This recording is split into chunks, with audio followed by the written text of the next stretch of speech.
जानदारों में हयाती अफ़ाल हिस्सा 2 ज़रा याद कीजिए।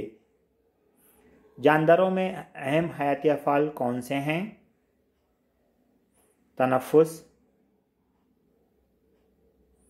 तौलीद, तग़ज़िया, इस्तख़राज, हरकत और हिस्स पज़ीरी। जिस्म में तवानाई पैदा करने के लिए कौन कौन से हयाती अफ़ाल ज़रूरी हैं?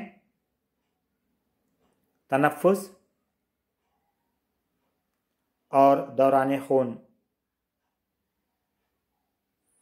क़ल्बी तक़सीम की ख़ास किस्में कौन सी हैं? मसावी तक़सीम और तकलीली तक़सीम। मसावी तक़सीम में क्रोमोज़ोम की तादाद यकसा रहती है, जबकि तकलीली तक़सीम में क्रोमोज़ोम की तादाद निस्फ़ हो जाती है। क़ल्बी तक़सीम में क्रोमोज़ोम का क्या किरदार है? क्रोमोज़ोम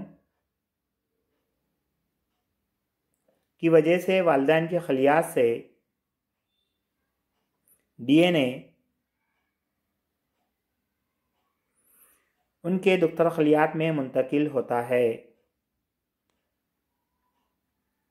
नूह का बरकरार रहना से क्या मुराद है? जानदारों की एक नूह का तौलीद के ज़रिए अपने जैसा जानदार पैदा करना।